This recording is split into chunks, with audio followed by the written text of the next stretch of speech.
Hello, hello, hello, and welcome to another episode of the From Her View podcast with myself, Sade Camille. And by the title, you can see that it is a wrap. It is a wrap. It is a wrap. So, season one in the bag. Can't believe it. Definitely was such a challenging thing to do, but I'm so grateful that I took this opportunity, trusted God, and just did it. And for today's episode, I'm going to be talking about the top 3 most listened to and viewed episodes of the podcast. They're actually some of my favorites too. So let's jump right into it. It ain't nothing to it but to do it. So for the number 1 most listened to episode is the Check Yourself Before You Wreck Yourself intro. And that was such a great series of the Check Yourself Before You Wreck Yourself. I'm all about self-awareness. I'm all about getting to know yourself. I'm all about understanding how you tick a little bit. Ultimately, God is the only person that can truly give you those answers, but there are certain tests and surveys that you can take, and they really do help open your eyes as to how you think, how you perceive the world, and then it helps you to better establish ways to combat some negative components of your personality, your characteristics, and then how to fully move in the power of the things that you are really great at. So some of the ones that we talked about were, the Myers-Briggs test. We talked about, let's see, it was Myers-Briggs. We talked about the DISC assessment, and then we also talked about the Clifton Strengths assessment. And those are some really, really, really great starting points for you to take a look at yourself and see where you can improve. Like for myself, especially moving into 2025, even off on our last episode, which is the 12 weeks of Atomic Habits, which we'll be starting that in 2025. But one of the things moving forward is I just want a little bit more consistency out of what I'm creating for the podcast. So moving forward, having a completely different framework, really taking time to not only do the work on the back end, but helping to cultivate a system that will help me produce more. There's been times where I've went 3 weeks, 4 weeks, 2 months without, posting an episode. And even though I was consistent enough to do it for the duration of the year, I want to be more consistent in doing it in general. I really want to take a hold of it and treat it like how I need to be treating it and not treating it how I have been. And so that series of the Check Yourself Before You Wreck Yourself was really nice because it did put a lot of people on to assessments that they've never heard of, never took before, to some people that they've never heard before, because this podcast is all about mindset. This podcast is all about leveling up, and we're not trying to do things outside of the spirit. We're trying to do things with the spirit. So moving forward, the direction that God is taking the podcast, I'm very excited for it. Being very obedient and diligent for that. But the Check Yourself Before You Wreck Yourself intro, where I got to talk a little bit about all of those assessments, was the most viewed across all platforms. So that is Spotify, Apple Music, YouTube, all platforms. So I'm really happy about that, really excited about that. And now for our number 2 most viewed, listened to episode of the podcast, we have audio bangers, which I'm like, dang, one of these audio bangers have to be on top, child. Like one of them have to be on the list because I was giving and I still have some more to give as far as these audio bangers are concerned. But your favorite audio banger series was the Can't Hurt Me part They Can't Hurt Me, part 4 of the audio banger series. So Can't Hurt Me by David Goggins. What a book.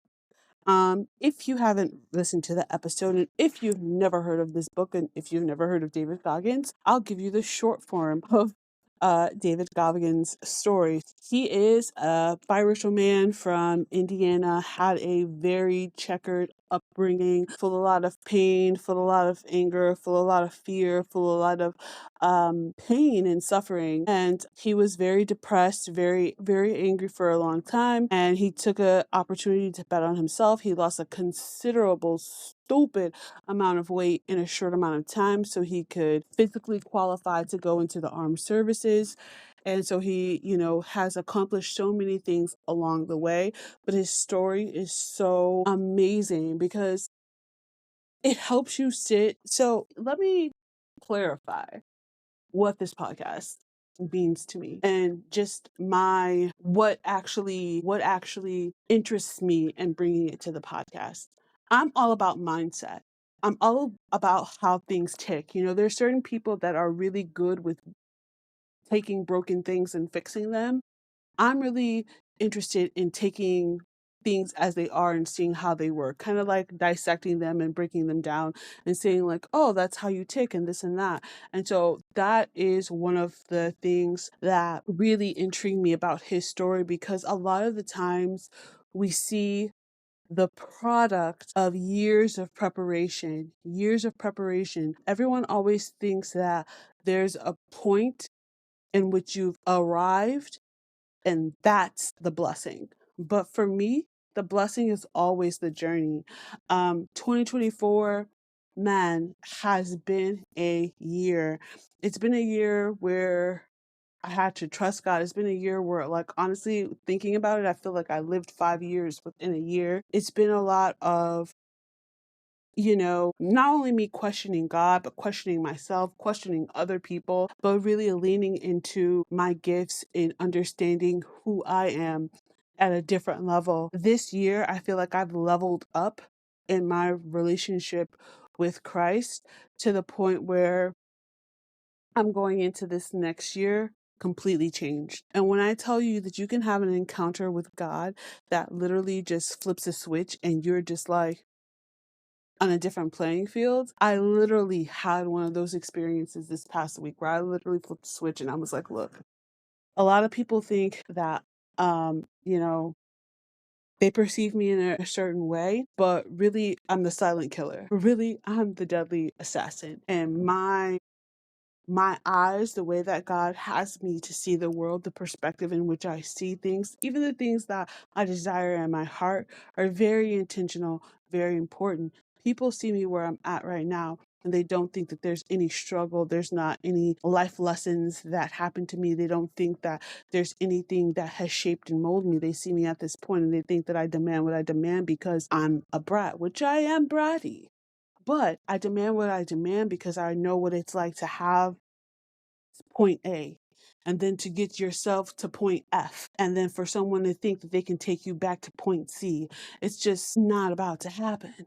So in his story, you see him as, like, this amazing runner, this incredibly fit guy, but he goes through the stories of, like, his dad being super physically abusive to not only him, but to his mother, his brother. He talks about, how when his mom finally decided to leave his father, that they moved in with his grandparents, who, for lack of a better word, were very racist.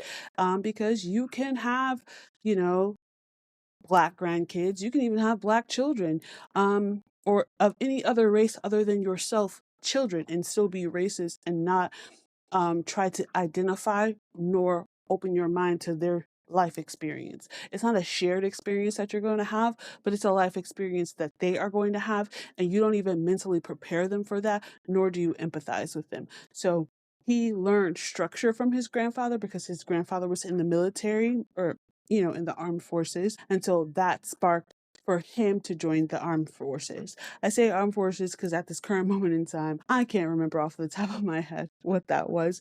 I want to say that it was the Navy, or the Navy, or no, it wasn't the Navy. I want to say that it was the Marines. So for Marines. And that is something that he pushed himself to do. And his story is amazing. I've read his second book as well. Plenty of audio banger series, coming into 2025, because I kind of been slacking on the reading of the books, but I've started a lot of books. I have a lot of books to finish, and I have a lot of information that I want to just bring to the podcast and have these open conversations, these open dialogues, and be real. One of the things that I'm promising myself moving forward into 2025 is just being more real, raw, and authentic. And I have this thing about myself where I kind of like censor myself a little bit, not censoring where I'm not saying what I want to say, but I kind of have to dumb it down for what I'm saying, or package it in a way that's not going to hurt someone's feelings. But like moving forward, I know that if whatever I'm saying is not meant for malice, it's meant to mature, I'm just going to say it because that's just how I don't have to say it. This is my true authentic personality, and it just kind of has to shine through. So that's a huge thing for myself. And coming in, and number 3, check yourself before you wreck yourself. Myers Briggs. And this is one of my, my favorite episodes. The whole Check Yourself Before You Wreck Yourself series was phenomenal. I really, really hasten you guys to take it a listen. And to be completely fair, third place is kind of tied with The Comfort Complex, which is a subjugate of the audio bangers for Can't Hurt Me. It was actually something where I was just like starting the book and I was just like, oh my God, this is too juicy. I have to run, I have to record this. I have to record this right now. So the Comfort Complex is definitely one that deserves your listen. But the Check Yourself, Wreck Yourself with the Myers-Briggs test, I'm an INTJ. Briefly just go over what an INTJ, but you could go ahead and listen into the audio banger series about the Myers-Briggs. But the INTJ basically is an introverted, intuitive thinking and judging, and it's just a way to describe a personality type. So they have different variations of personality types, and so mine are that. And what's really nice about this one is it really, really dives in and dissects in each one of the tests that I recommended for the Check Yourself Before You Wreck Yourself series. They all have a different nuance of information to give you, which I think better helps you. And it's something that you always need to kind of go back to and revisit.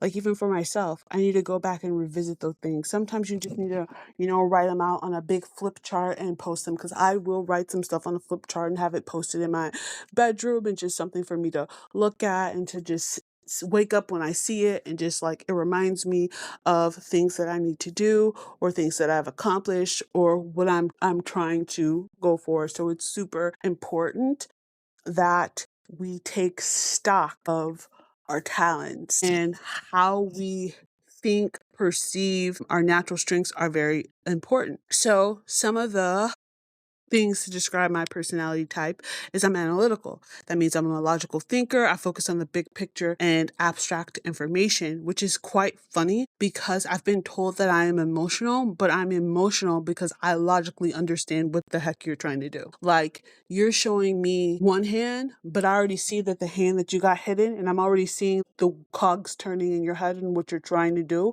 And so that's where the emotion is coming from. Very strategic. So I do spend a lot of time planning.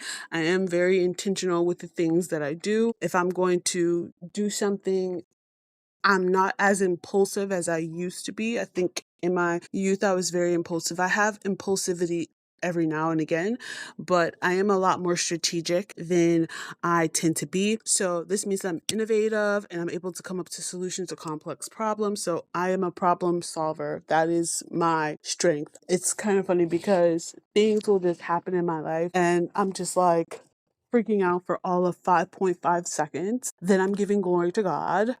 Then I'm just like, okay, this, and this, and this, and I'll be good. I have a situation right now that's going to arise where I'm just like, I don't want to have to deal with this. I don't want to have to do this.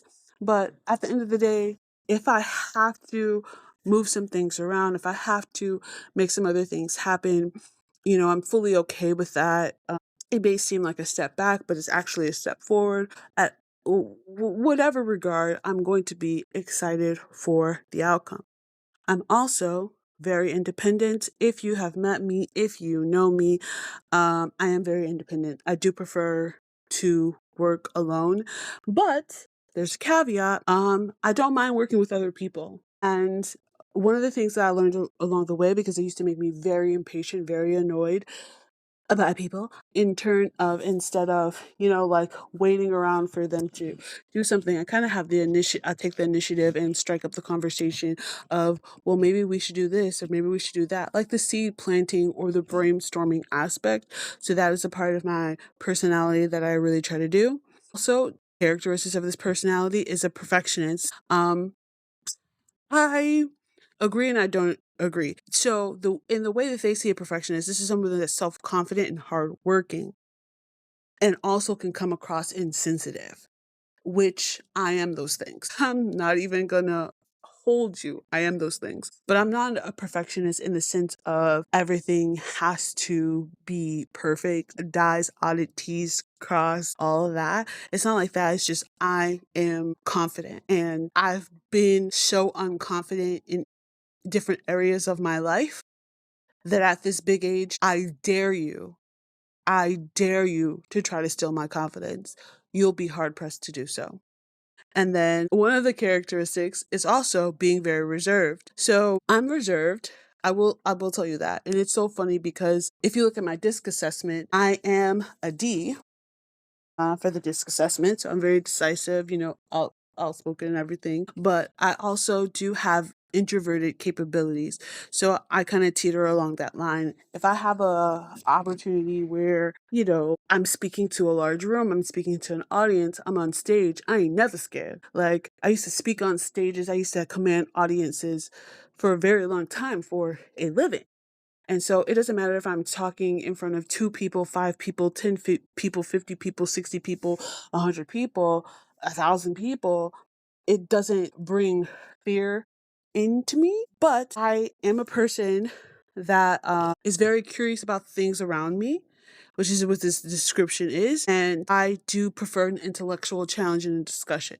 So I've been told that I'm a great conversationalist because I see things from a different perspective. My aptitude is not the aptitude of the average 36-year-old woman, nor the average 36-year-old woman that looks like myself. I look like I'm all hair, nails, and makeup, but 2025, some of the conversations that we're going to be having are very deep, very intricate, very intertwined with some concepts, some theologies that make you think, because it's time to wake up. It's time to wake up. So we also have weaknesses of the INTJ. And for the INTJ, they have some weaknesses. And I think it's pretty funny because I do identify with a good handful of these. And one of them, which I've been called this not in a way, I forgot how he worded it, but it does mean this. But one of those would be, and they include these as weaknesses, but they say that you're arrogant, that you may be blind to unuseful input from others, especially those that deem to be intellectually inferior. So I try to take in information from everyone. That is something that I'm working on. I even had a conversation with someone the other day, and I was trying to make some moves at work. We were kind of like falling short in a certain area, and I'm like, okay, what if we do this, this, and this? And they were like, no, we're not going to do this. We're going to do this. And I was like, we can't do that because that's going to take some time. I kind of really need this right now. What about this? And we did come to a conclusion because I elaborated my point, they elaborated their point, and we understood each other and we came into a compromise. And so that is an area that I'm focused on. Now, I will say, in my head, because the Lord is working on me, in my head, I could totally be like, I think you are not the brightest bulb. So, yeah. And I won't say that I'll completely dismiss anything that you have to say. My background being in teaching in education, I understand that there's multiple intelligences. So I understand that you are more intelligent than I in a various areas. because I'm ignorant to those areas. I don't have as much information as you. So I understand that, but I can't discount you from what you know in an area where I might know a little bit more than you. And that, I think, speaks volumes. I had somebody the other day tell me, like, oh, I do this. So you don't know as much as me. And I'm like, or you don't know anything about this. And I'm like, actually, I do know quite a bit about it, not practical things, but theoretical things. I understand the concept. And so never discount what a person may know. You'll be surprised. I kid you not, my superpower, and it used to irritate me, but I don't care anymore. But my superpower is being very underestimated. I'm doing things right now that even sometimes I forget that I'm doing them because I'm just doing it. It's a part of my routine now. Things that I kind of keep under wraps for myself and not really sharing too much about it because I'm holding that testimony onto my heart. Like, I'll release that when God says that it's ready to release it. But you have to be understanding that somebody could go toe to toe with you in a conversation about any given topic. Someone could go toe to toe with me about basketball. I can't say that I don't know anything about basketball. I do know quite a bit about basketball, but basketball in the 90s, when MJ, Pippen, Shaq was in the Magics, you feel me? Like, when basketball was really hitting on something. Like, that's the only place I could speak to you from. So, it does have its limits. Some of the other ones could be dismissive of emotions. So they emphasize logic to the point where their objective information over subjective emotions. Also, it could be overcritical, which is appearing scathingly critical when people in their lives don't match their level of restraint, which I could see that, but I I find myself silently being critical versus vocally being critical. I think if I'm ever going to speak up or say anything, it's like probably with my kids. Like, I had a conversation um with my daughter, and she was like I rescheduled this because I wasn't feeling too well and da da da. And I was like, well, honestly, you had enough time where you could have, drank you some water, took you some medicine, laid down, did what you had to do, because whatever you had to do, like, it could have took all of half 30 minutes, the thing that you had to do, and been done with it. And then going on and explaining how situations like that will test you to derail you off of something that you're supposed to do. So it could come across as critical or it could come across as coaching. So, I mean, it's nuances to that. So, socially clueless would be one of them. And then they said that their efforts to defy expectations may leave them feeling isolated or disconnected from people. And I feel that, and sometimes I don't. I don't feel as if me personally have the incapability of making friends, being around people, being social.